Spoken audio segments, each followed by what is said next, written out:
Welcome, everybody. Hopefully, you can hear me and you can see me. I'm just going to pop off camera real quick because I'm going to go ahead and shut the door. But I have been fighting with my third party streaming app yet again for the past, I don't know, half an hour or so. So that's the reason why I'm late tonight. And that's the reason why we're broadcasting to the two of you with no bells and whistles, because that's just what I'm able to do right now. So at least we're broadcasting, at least we're here. So give me 1 second. Let me close the door, and then I will tell you about tonight's topic. And let's see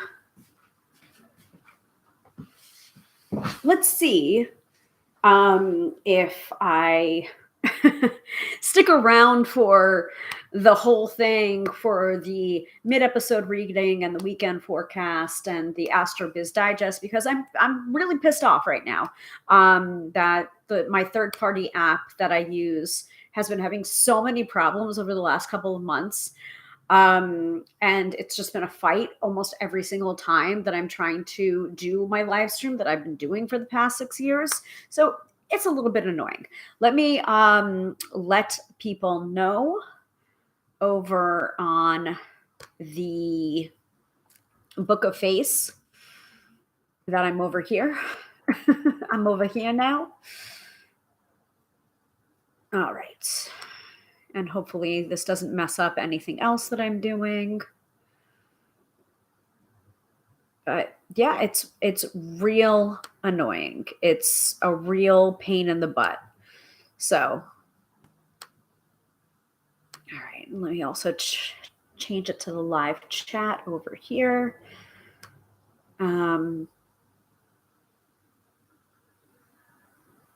It's just not fun. It's not fun. All right. Okay, I'm here. You're here. Everybody's here. Okay. Show stream is on YouTube tonight because once again, my third party streaming app has decided to not play this.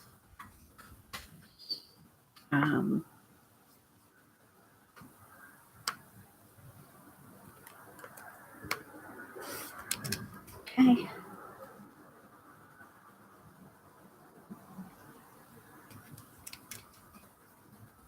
Let's see.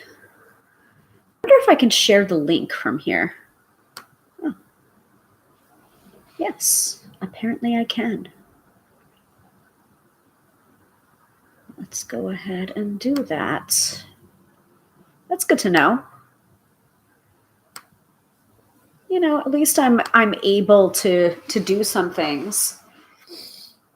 You know, it's not fancy. It doesn't look necessarily pretty. I don't have my lower thirds or my lottery jar or my comment snake, but you're not actually here for that kind of stuff, are you? You're here for the information. I know you are. All right. Let's see if this link preview works. Yes, it does. And publish now. Create new event. Sure, I can create an event. Let's just leave it be a post. This is too much work, guys.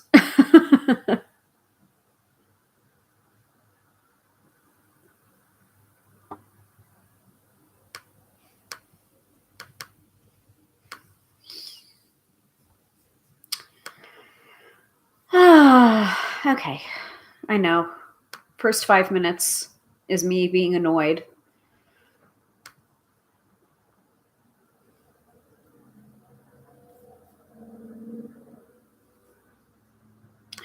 So let's also, I guess, put this into the event that was created too, right?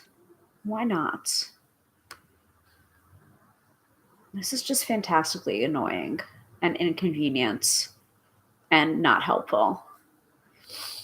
All right, let's go into events.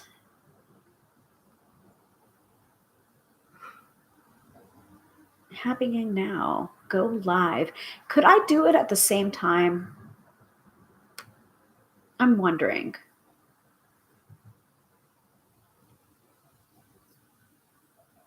I don't think I can. I probably can't do it both at the same time. Let's see.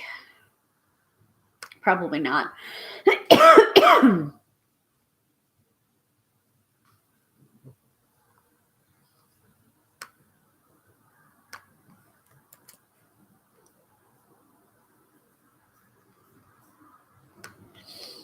Let's go there. And let's go there. All right. Okay. I have covered all of my bases now. Thank you all so much for joining me. Let's do the actual start. Let's rewind. So welcome to another episode of Tarot by Hilary Live. I am your hostess with the mostest, Hilary of tarotbyhilary.com, professional tarot reader and EFT tapping practitioner, here to demystify the mystical and put you in touch with the most beautiful of gifts, your own intuition. Because yes, my friends, do not argue with me.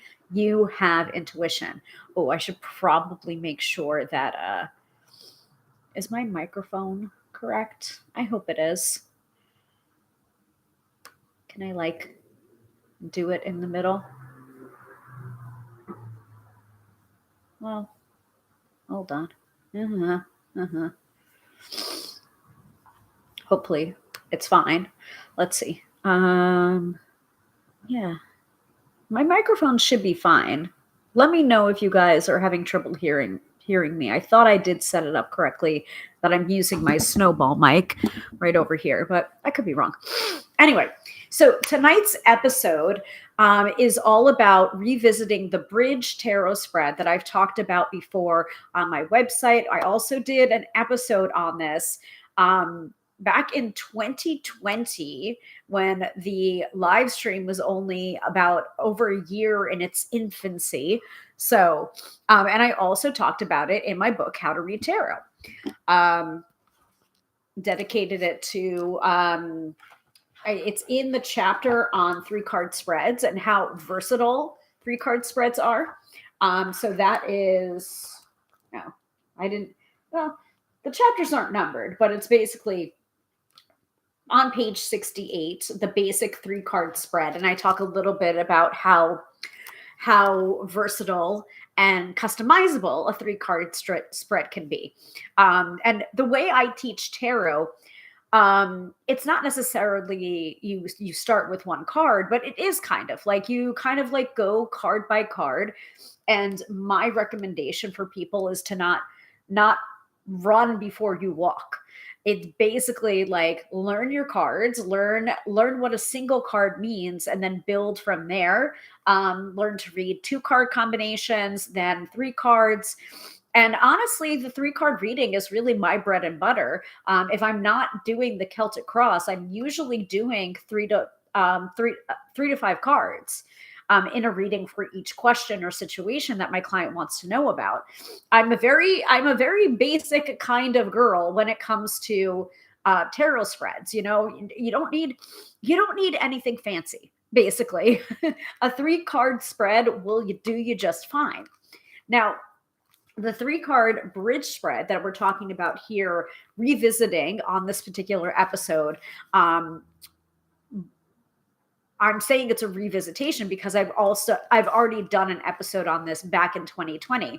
And my intention was to share a little bit of that with you through my third-party streaming that it did not work tonight. So I can't share that video with you as a side-by-side and then do my little color commentary, unfortunately. But I will definitely link it in the show notes, the description of this video, so you can go back and check out that original episode as well. Now, the reason why I am doing this episode tonight is I finally have found the correct attribution for this particular spread. I finally figured it out. And it came from Rachel Pollack. So originally I attributed the bridge spread to something that I had heard either Mary K. Greer teach in one of her classes, Thalassa in one of her classes. And I went to ask them about it. And it's just like, do you remember this? Like, do you remember teaching this? And they're just like, no. Like, both of them said, no, that wasn't me. But it sounds like a fabulous idea for a spread. And I'd be very interested to see what you come up with. Which is lovely of them, by the way. Like, really, really, like, support your local tarot reader and tarot teacher. And you know, it's wonderful to be able to have conversations like that with luminaries in the tarot field. But it turns out that the correct attribution was Rachel Pollack. And it's in a book that I have been reading for the first time in 2025. So I'm kind of like scratching my head because it's very timey-wimey. How did I hear about this concept or get this concept or get this download if I didn't hear it from her, you know, because I only just started reading A Walk Through the Forest of Souls, A Tarot Journey, or what's the proper attribution? Walk Through the Forest of Souls, A Tarot Journey for Spiritual Awakening.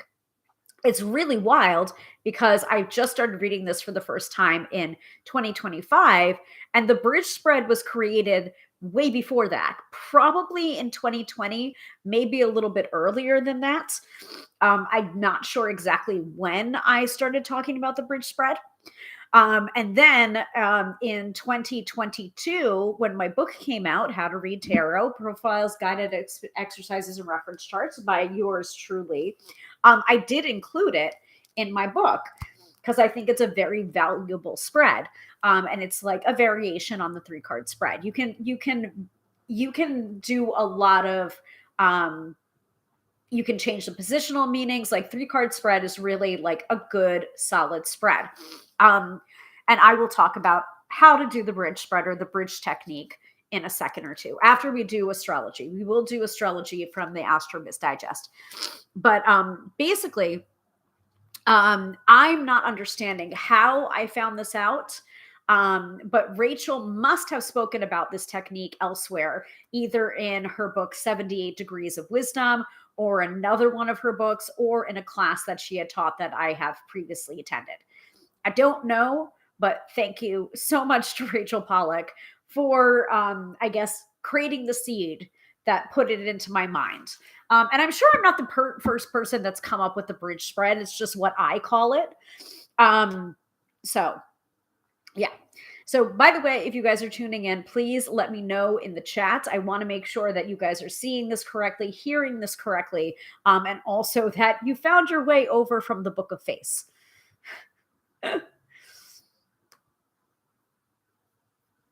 Let me see. Okay. Anyway, rewinding it back, I will give you the correct attribution before we move into the bridge spread, because I think the phrasing that is used in A Walk Through the Forest of Souls is it puts it very succinctly what the purpose of what the purpose of that spread is. So let's go with, gosh, it got warm in here. Let's do the astrology from Teresa Reed's wonderful Astro-Biz Digest. We may or may not do the mid-episode reading tonight. I'm just putting it out there. I'm still very annoyed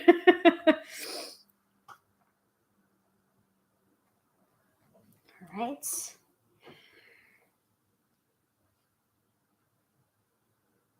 So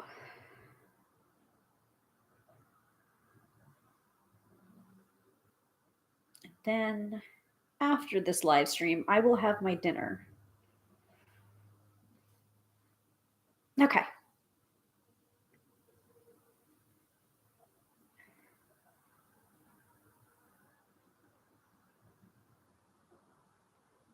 Okay.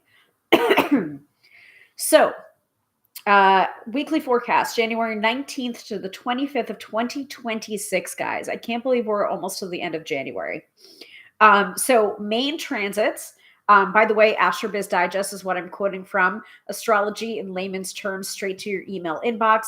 It is geared towards entrepreneurs and business owners, but I find it to be incredibly helpful in planning my personal life as well as my tarot business. So thank you to Teresa Reed.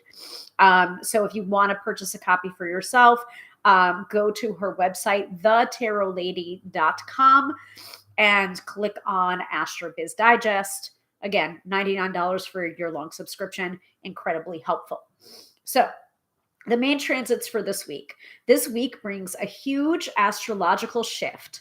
Before I dive in, I'd like to say something. The world is on fire at the moment. This is Teresa, but I agree with her, especially in the mighty fine state of Minnesota. What's happening there should alarm us all. These are not normal times.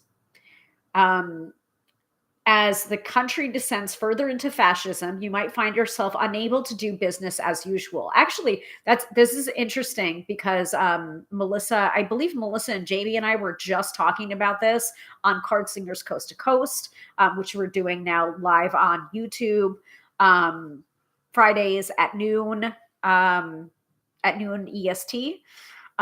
So I think we talked about that in today's episode, which is on the Six of Wands. And I think we also did this on our feral tarot reading sessions that happens over on Instagram, myself and Melissa. So, which we didn't really read tarot today. I think we did more oracle card readings today, which we did not charge for because it's basically just reading out of the guidebook. Anyway, you might find yourself unable to do business as usual. It's very valid. If it all feels like too much, it's okay to press pause. However, do not give into hopelessness. We can and will get through this. So thank you, Teresa, for that reminder.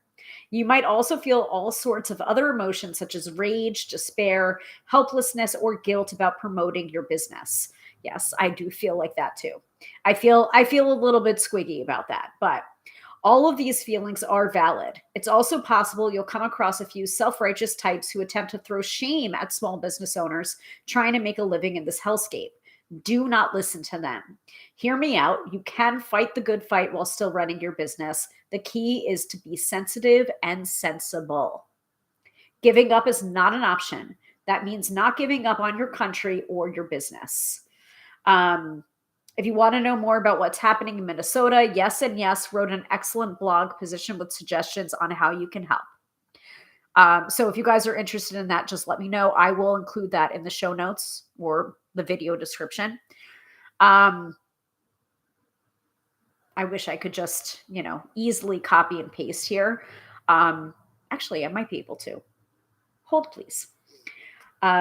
So with a cluster of planets heading into innovative Aquarius, this week shifts the focus to community and social justice. Wow, this is a lot. This is a lot of astrology, guys. So arm yourselves, ramp up, like grab a cup of something cozy, get ready for the astrology. All right.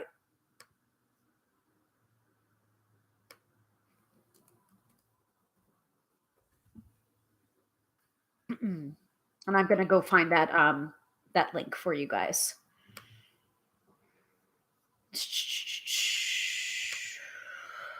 Okay. Yeah, the article is "It's worse than you think and I need your help. I can't believe this is happening again." Okay. So I'm going to drop that into the chat and I will try to remember to include that into the show notes as well. I will also drop in the link to the Astro Biz Digest. But it's simply the tarolady.com/Astro Biz Digest with dashes in between the Astro and the Biz and the Digest. And I will drop that into the chat too. Okay. All right. Hopefully you guys are seeing those too. Oh, I can pin the things too. Okay. If I pin it, I'm going to go ahead and pin this while I'm quoting from it. All right. So, with the cluster of planets heading into innovative Aquarius, this week shifts the focus to community and social justice, which we just talked a little bit about. Here's what you need to know. Sun steps into Aquarius on the 19th, creating a community-first vibe. The following month is for connecting with your people, both online and off.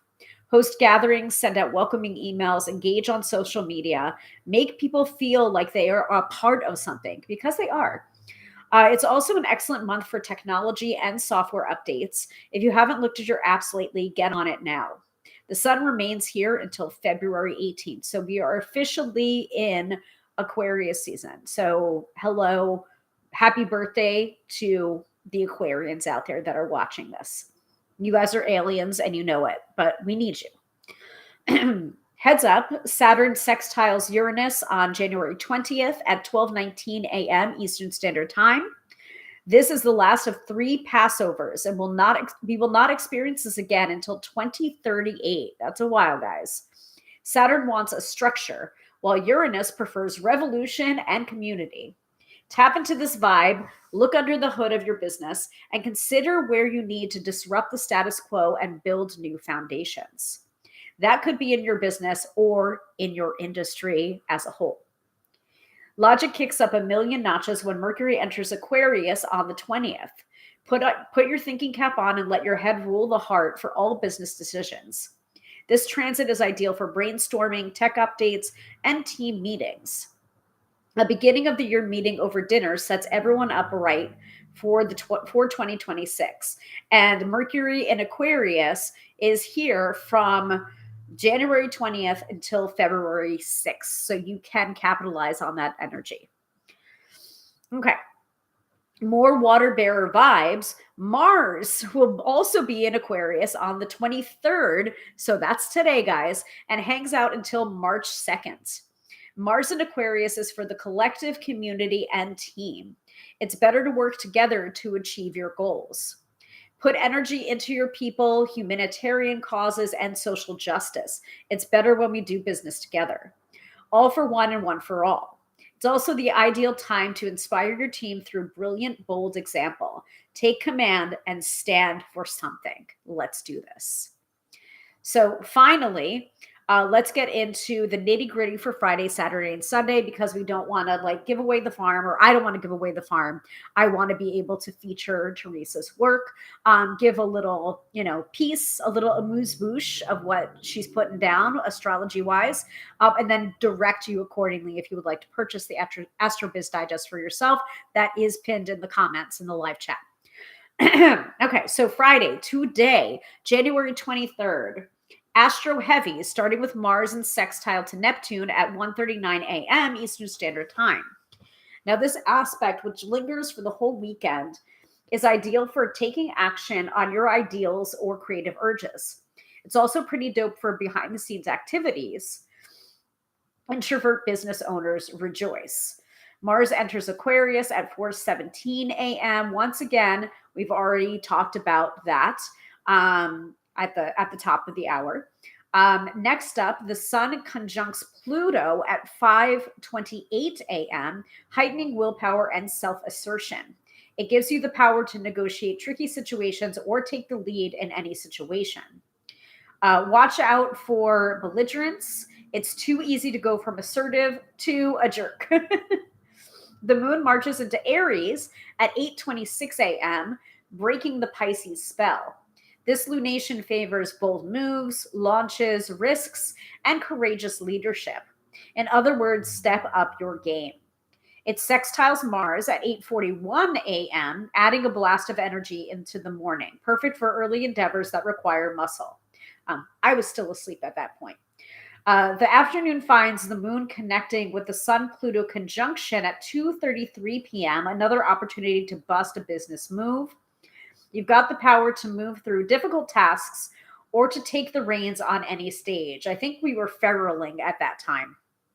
At 6:16 p.m., the moon forms a sextile with Mercury. Use this aspect for fiery speeches or a quick email blast to your subscribers. I did send out a newsletter today, guys. I did. It's been months, but I did. Okay? Okay. So if you're a newsletter subscriber, check your inbox.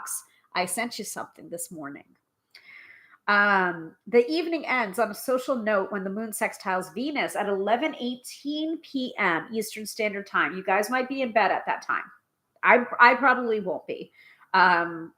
This is stellar for networking or shaking your groove thing on the disco round. So today, Friday the 23rd, is a power day for Aries. Whoop whoop for my fellow Aries. And a weekday for Libra, which is, on the opposite end of the zodiac. Okay. That is a lot. That's a lot. That's just for Friday, guys. Okay. For Saturday and Sunday, Saturday morning is clear. Tap into that Aries moon and launch projects, begin new marketing campaigns, or take a risk. At 4:36 p.m., the moon squares Jupiter and stations void, the perfect excuse to slow down and rest. That void moon doesn't change until Sunday afternoon when La Luna bounces into Taurus at 1:05 p.m. Eastern Standard Time. That means Sunday morning should be for lollygagging and rest. That is what I'm planning on. Once the moon is in Taurus, it's go slow time. Chill out, make art, secure deals, or count your money. Frankly, the rest of the day is filled with crappy aspects on Sunday. So it might be better to put work on hold while you pamper yourself, which is Teresa's plan. Both days are power days for Aries and weekdays for Libra. So all weekend, Aries. Power days, Friday, Saturday, and Sunday. Weekdays for Libra, Friday, Saturday, and Sunday. All right. So, and we also got, we possibly got snow apocalypse happening in my part of the country anyway. So you may want to, slow your roll on Sunday. Get cozy. Okay, so at this time, I'm opening the floor to, if you want to know the astrological reason why for Monday, Tuesday, Wednesday, or Thursday, let me know in the chat. If not, we will just move on to tonight's topic, which is talking about the bridge spread or revisiting the bridge spread. Again, I will include the previous episode on the bridge spread, and then we will also talk about it again right now, tonight. So, while we wait for that, it's not that we'll be waiting long. I'll just keep talking about it, and then we can always take a peek-see at the AstroBiz Digest if people are, it's like, hey, I need to know what was happening on Tuesday. I can take a peek. So the attribution for the bridge spread, like I was saying before, it is actually from Rachel Pollack, or at least that germination of an idea is from Rachel Pollack, even though it's very timey-wimey. I've never read A Journey Through the Forest of Souls before until last year.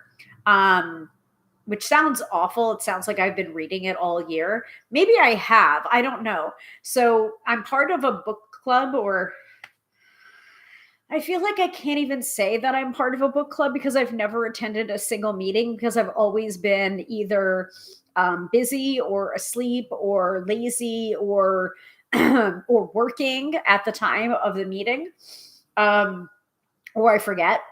So but we've been trying to work through and discuss A Walk Through the Forest of Souls, a tarot journey. by Rachel Pollack. And I don't have that much of it. I've only got like, let's see, 3 hours and 16 minutes left in the book. So I'm at 44%, but like, I don't know. There's certain chapters that I've had to reread more than once because the concepts are so deep. And I'm just like, am I smart enough to actually read this book? Of course, the answer is yes. But you know, there's been moments where I'm just like, where was I? Okay, when I put this down, like, do I remember the concepts that I was reading about? So I found the proper attribution for the bridge spread in the following quote that happens on, oh, do I have the page number here? I am reading it digitally. So page 161 of this particular version of A Walk Through the Forest of Souls. Rather than so she's talking about the living world, an example of accretion, which is another concept that I talk about, but I just never had the verbiage or the vocabulary or the word for what it is. So accretion, I'm going to have to find it. And this is the problem and the beauty of Rachel Pollack's work is like, I'm always having to look up something else too. And it's just like, oh yeah, and that reminds me of that. And she also mentioned this. So it's just like, forgive me if I'm going on tangents here. But the concept of accretion, and I might butcher this or paraphrase this wrong, but basically accretion is when you see a tarot card in a reading and it causes you to gain a new understanding of that card or gain a new interpretation of that card, and then that card comes up again in a different context, but you remember that new meaning or the new interpretation, and then it's like a stand-in for that concept or that moment or that situation.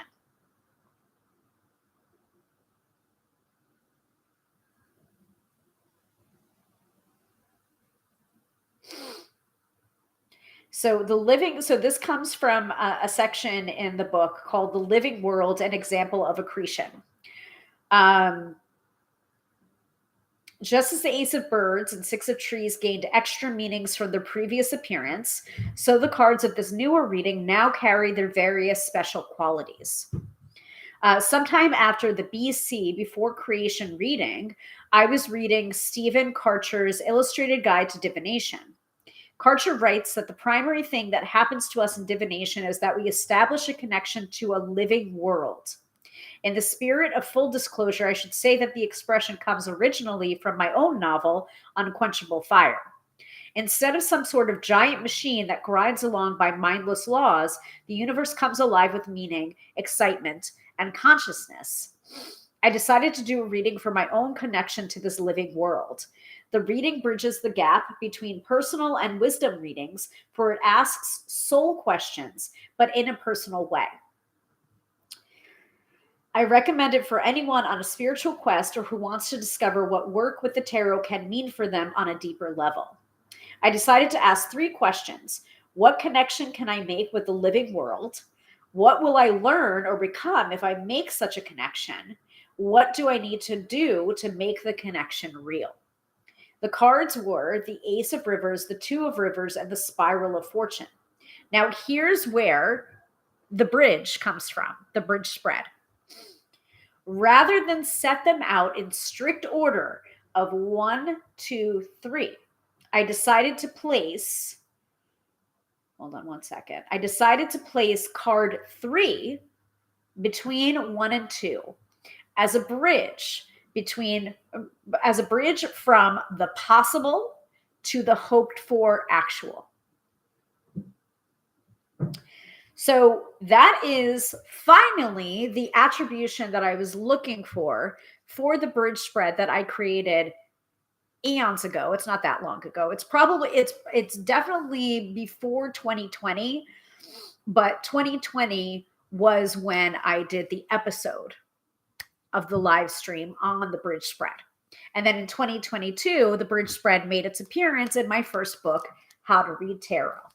So I will now describe the bridge spread from the book, How to Read Tarot, which is very convenient and helpful. I wasn't able to do this back in 2020 when I taught this concept first over the live stream because the book didn't exist then.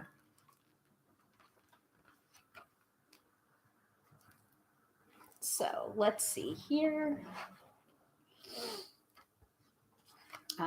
So the bridge spread appears not just in my book, it also appears on my website too, tarotbyhilary.com. But here is the basic 3-card spread. And I talk about how versatile the basic 3-card spread can be. And then I think I end the chapter with, do I end the chapter with the bridge spread? Let's see. Yes, I do. Okay. That's what I thought. So the basic 3-card spread, and I confess a little bit, the secret of I mainly use a variation of a 3-card spread in most of the tarot readings I do. And yes, I've been doing tarot professionally for 20 years now. 20 years in October. So I have been doing this professionally for over 20 years now. And I use a variation of a 3-card spread in most of the tarot readings I do. This is a very versatile spread. You can choose positional meanings, use a classic past, present, future spread, or just lay out 3 cards and see which cards come up and how they interact with each other without assigning any kind of positional meaning at all. So positional meanings, if you're not already familiar, is a placeholder showing what this card means in a particular spot in the spread. It can offer a focus or a guide to how to interpret that card's meaning that goes deeper than its generic meaning as a standalone card. It's not just asking questions that can help with the context of a reading, but also to create spreads of your own using related questions as positional meanings. So some examples of classic 3-card spreads, I'd encourage you to try these out. Try some of them out with positional meanings already provided before attempting to create your own spread. So like try it first, as it exists or, as the formulas exist, and then start to try and create your own. Spreads are a wonderful way to add understanding, clarity, and meaning to your readings or to better focus the cards to answer the questions being asked, either if you're reading for yourself or if you're reading for other people. So past, present, future is really the most classic 3-card spread that I know of. It's the one that I was taught first, besides just laying out 3 cards and seeing how they play with each other. Past, present, future was my first tarot spread beyond the 1 card or card of the day. So it's really, most people know this spread, even if they're not very familiar with the cards. You lay the cards out from left to right, with the left card being the past or past influences, the middle card being the present, and the right card being the future or, final outcome card. Many spreads feature this kind of structure because the past gives rise to the present gives rise to the possible future. So a lot of my clients, hello clients, are very familiar with me saying that, especially if I'm reading a Celtic cross, because the Celtic cross, always a lot of spreads will have the past, because I say it all the time. The past gives rise to the present that gives rise to the future. And you are going to notice this if you do go back and watch the original episode of me teaching the bridge spread, is me saying, divination and tarot card reading is at its best and at its simplest, like pattern recognition. If we don't learn from the patterns of the past, and understand how the past gave rise to the present, then and understand those patterns at work, then we're never going to understand how the present gives rise to the future, and understanding those patterns before, like, if we're able, if we're not able to understand those patterns, then we're kind of doomed to repeat them in a way. So, um, the choice 3-card spread, this could be a 2-card spread, which can become a 3-card spread by playing the client's significator card, the card which is a representation of the client, in the middle. If you do use significators, I don't. This can be a tarot spread to choose a romantic partner, business associate, friendships, motivations, or how these people are relating to yourself or to others.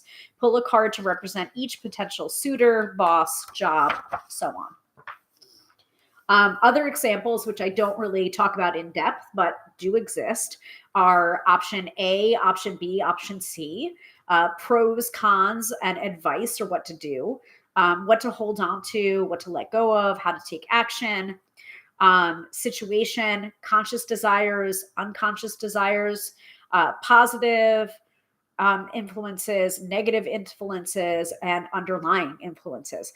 And now keep in mind, with 3-card spreads, it doesn't have to be 1, 2, 3. You can always do 1, 2, and then the third being underlying influences. Sometimes, where the card resides geographically on the reading space can also give rise to its potential meaning. Like if it's like message from higher self, that's usually in the crown position. If it's message from subconscious, it's usually below that, like, I guess horizon line. Sure, that's a word. Why not? So keep in mind not just the positional meanings, but also geographically where you're placing these cards on the spread. Oh, I did talk about this in my book. Oh, okay. Good. Way to go, past Hilary. Consider what type of 3-card reading you want to do when you're creating your own spreads. And how you will lay out the cards, keeping the question, what do I want to know, in mind throughout the spread's creation? Because that's really the point. You want this reading or the spread to be in service to the reading, or in service to the question or the situation you're asking about. Will they be in a straight line? Do you want to lay out your cards in a line or columns? And why? Why do you want to do that? By the way, just because it feels right is a valid reason for laying out your cards that way. How will you define the positional meanings you need for your spread? So positional meanings can include topic, timing, influences, character, outcome. What can I do more of? What can I do less of? Who can I ask for help? If you're, and I just said this, so I don't need to repeat it. Messages from above, you can, I call it the main line of cards rather than the horizon line, but obstacles and assets cards could be laid out over cards horizontally as crossing cards, like you name it. Like it's your tarot spread. Do what you will. And keep in mind, and this is giving rise to the bridge spread, for any spread, whether it's simple or a longer reading with many cards, when there's a final outcome card or future card, that future is a possibility and it's not entirely fixed. The future is not set in stone. If the future was set in stone, I would be out of a job. Because if you can't do anything about a possible future card, like from your neighborhood friendly tarot reading, like, then what's the point of a reading to begin with? Like, we kind of want clarity. We want depth. We want to understand. And sometimes it is about what is the most likely outcome, and am I okay with that outcome, or do I want to change it? Because oftentimes you get a tarot reading, and even if the future can't be changed, even if it is fixed, which oftentimes it's not, but you can avoid that outcome. You can sidestep it. You can mitigate it. You can lessen it. Or it's something that you can emotionally prepare for. The example that I give of this, and I know it's not a very nice example, but it's the one that comes to mind because it's such a really traumatic example, is when my father died. Before he passed away, he was in the hospital for about a week and things were not going well. I was still trying to keep up with my card of the day practice. And I pulled a card, and the card was not a card of death, but unfortunately, I did see that in the cards, and also my sister did too, and she is not a tarot reader. And we both looked at the card and looked at each other and had the same realization that he wasn't going to make it. Now, this is a horrible and traumatic example, and dramatic example, but it's the one that comes to mind the most when I talk about tarot readings and, fortune telling and future telling. Why did I get that message? If it was not, if it was, if it was going to if it was fixed, like, why did I get this, why did I get this message? Or, how did I interpret it that way? And by the way, it was the Judgment card, which I have never seen before or since as a death card, because it's not the death card. But why did I receive that? To emotionally prepare. So it's a wild example, but it's the example that I cite the most often since my father's passing. And your mileage may vary from that example. So the future is never set in stone, but we can hope to change the future or emotionally prepare for it. And so this is a bridge spread. The bridge spread is something that I created for any reading that has a future or final outcome card. If you see a bad card, take this message as a gift. Use this for knowledge to avoid, mitigate, understand, or prepare. So the following technique can be used in any reading in which you have a final outcome card that you don't like. So it's just the way I write it, or how we set it, is 1, 3, 2. Okay. So you would take the offending final outcome card that you get from a previous reading and put it into the first position. Now you would look through the deck face up and find a card that you believe accurately visually represents the situation that you would like to happen, and put that card in the third position, leaving a blank space in the middle so that you've got the room for the third card, the bridge, as it were. And keep in mind that I have done this technique before with people that are not as familiar with tarot. So that second step of looking through the deck face up and finding a card, you can do this with people that are not familiar with tarot.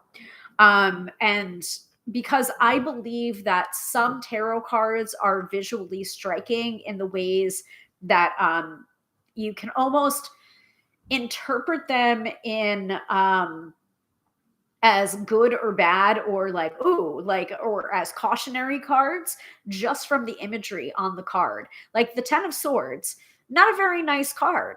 And most people can feel that energy of that card and see it visually in the card's depiction.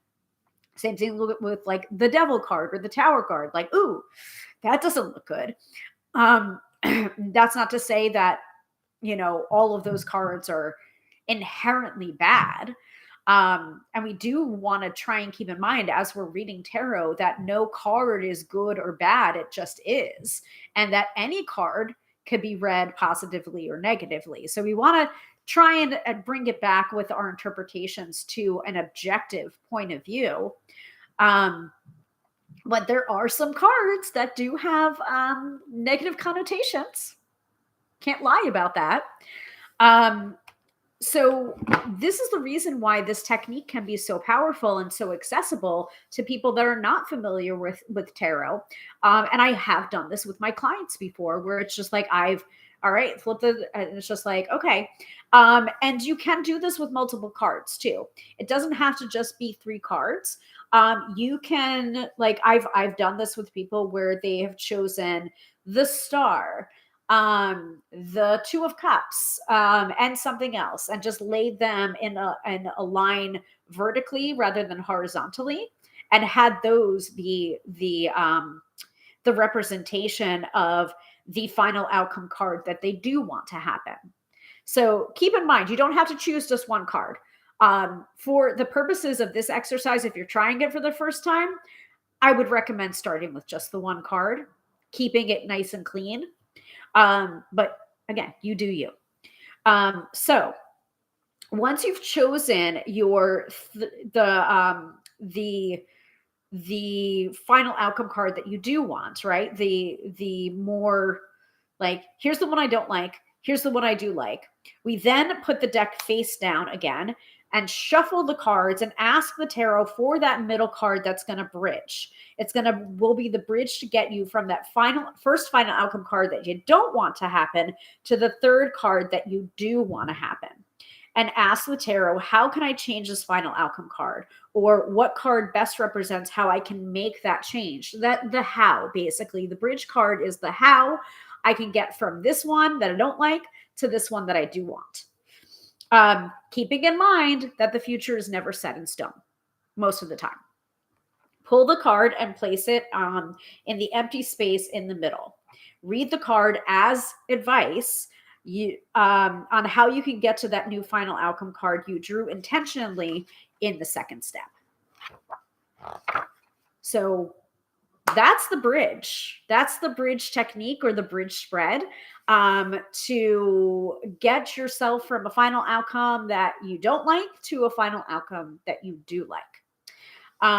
Again, I'm going to say, you can also revisit this spread in the episode that I did originally when I taught it back in 2020. I think that was like August of 2020, something like that. Let me take a look here. Okay. Oh, good. Fran is here at least 22 minutes ago. So thank you, Fran. I'm glad that somebody saw the link and it's just like, hey, I'm over here. Okay. But yeah, that's the bridge. So I think it was back in August of 2020 that I first taught this concept, at least first taught it on the live stream. And the live stream I've been doing for over 6 years now, I think. I started back in 2019. So we did our 6th anniversary episode back in August of last year. So we're coming up on 7 years, August of 2026, which is crazy. So any questions? Any questions about the bridge spread?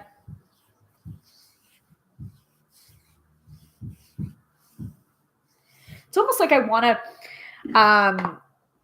kind of want to do like a modified version of the bridge spread right now about like, how can I get my third-party streaming thing to work so that I'm not having to fight with it every Friday.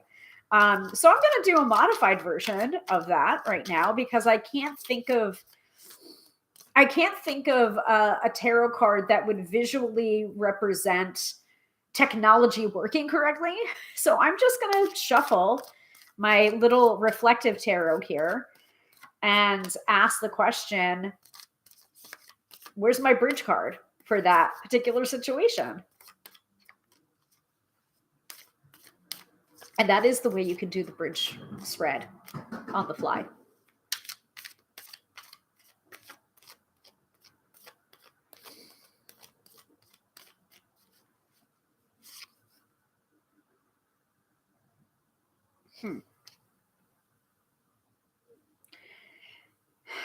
Do I jinx it by actually interpreting it right now? Maybe I should. So I'm getting the Justice card reversed for like the how. And me thinks it might not be the streaming software's fault. It may be the terms of service.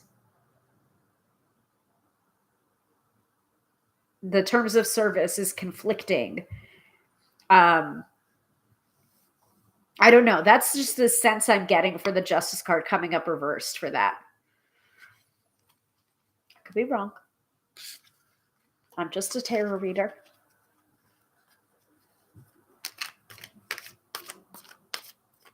Because, it's January of a new year. And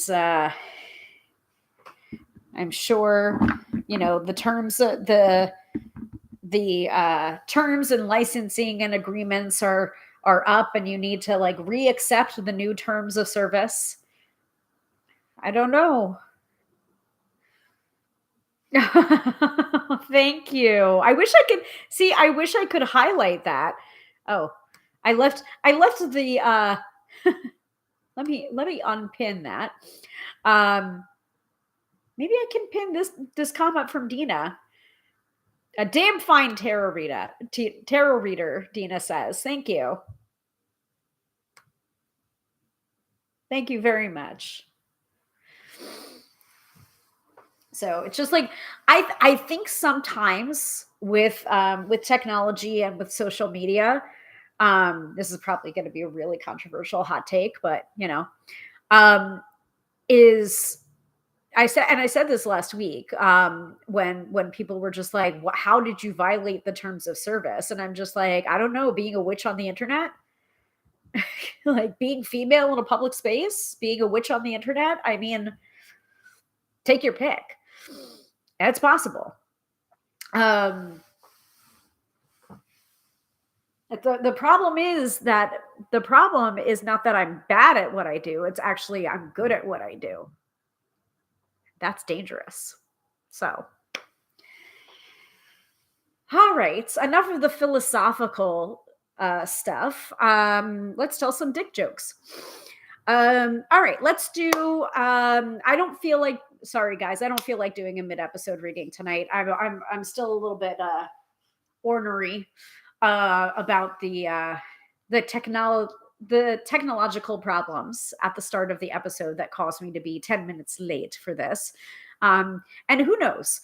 I think if I'm still having problems with the software next week, that I will just pivot right to going live native to YouTube like immediately and not like waste my time.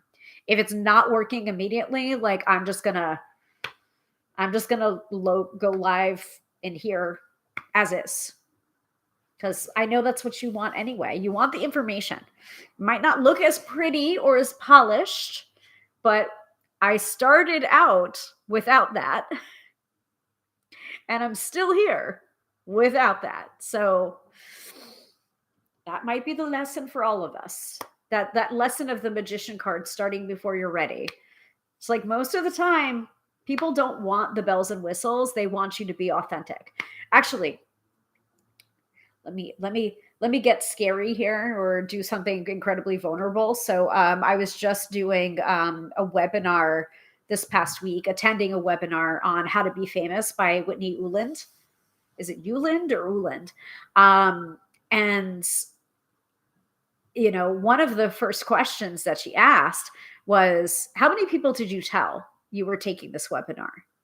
And most of the responses, it's like in those responses, you kind of have an answer to like, okay, well, this is the reason why you're not famous.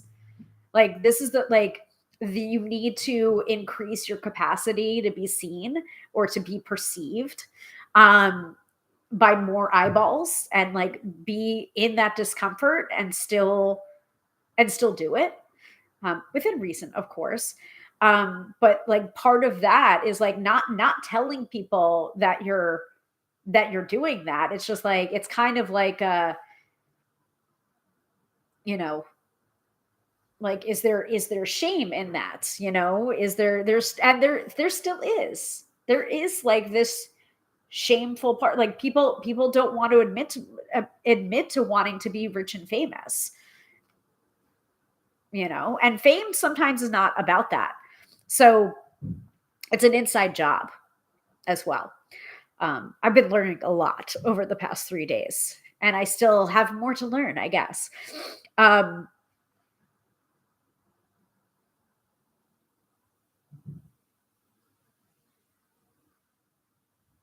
but like, if you had asked me, I don't know, over 6 years ago when I started this live stream, what is preventing me from doing it? It's just like I don't have the right tool, and then so a part of this, I can't remember if it was on day 1 or day 3. Um, there was a couple of ways she described um, avoidance of like being famous or being perceived or like putting yourself out there. And she talked a little bit about, I've got my like research bunnies that are always researching, and it's like it is going through the motions. And I mean, research is good, but eventually you do have to do something with that research. And I'm just like, ooh, oh, okay, so like if one of the goals is to doing a podcast and they haven't done a single episode yet and they're still researching topics, and equipment and gear and microphones and headphones and uh, who they're going to have as guests on their podcast, or who they're doing the podcast with, who's the co-host, creating logos or design, or episode design, or all of these things are good things, right? And it's just like you would think, okay, this person is really making an effort to do it, but there is a point where you just do have to do it. You do have to put yourself out there. You do have to record that first episode.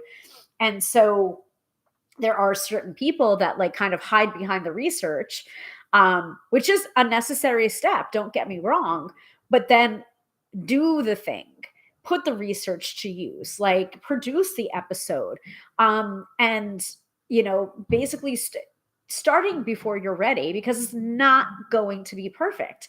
And people want, as I found from this live stream, people want the imperfect. People want the imperfect as long as it's authentic. Like authenticity is much more important than the perfect polish. So I'm telling this more to myself than to you guys right now, especially in light of like the third party stuff not working. And it's just like, I would like to be able to display my lower third. I would like to be able to have my overlay and my music and my little intros and outros, but that just wasn't possible tonight. And I'm really proud of myself that I still went live anyway. Even though I was 10 minutes late, I still did the thing bare bones, because that's really what it is about, is showing up imperfectly, but continuing to show up. So a couple of the concepts that I heard today, it's just like, can you feel safe while being misunderstood and judged? That's another one, like increasing your capacity for being perceived at a higher level, or by more people, or by more eyeballs. And can you feel safe while possibly being misunderstood and judged by those people? By the way, most people are going to see me and they're strangers. And are they paying my bills? Are they paying clients? No, then I really shouldn't pay them mind. And then another thing, another piece of it was, someone said something about audacity, but also being authentic. And I'm just like, why not both? Like, so I am going to coin authenticity, the combination of authenticity and audacity, because I think it's a cuter word than, Delulu is the Salulu. So, all right, I'll get off my soapbox now. And hopefully you will see the rise of me to my glorious fame, in which I am the most famous tarot reader and tapping practitioner in the world, and I'm a household name. You heard it here first. All right, let's do the weekend forecast. And thank you to Fran and to Dina for showing up, and to all of you who maybe are not not commenting right now, but are silent participants and watchers. I see you. I see you watching me. So we're going to go ahead and pull from my Oracle Mega Deck that I created, which is a combination of the Starseed Oracle and the Work Your Light Oracle by Rebecca Campbell, with artwork by Danielle Noel, who is the creator of the Star Child and the Moon Child Tarot. And then I'm going to go eat. And we are going to do Friday night fights, me and my husband, in which we're going to game a little bit, do some video games. Just the two of us. Because it is cold outside.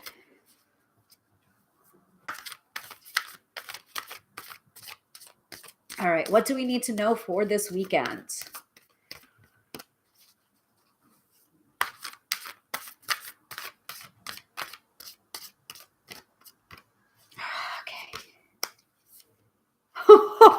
What was I just saying about authenticity and audacity?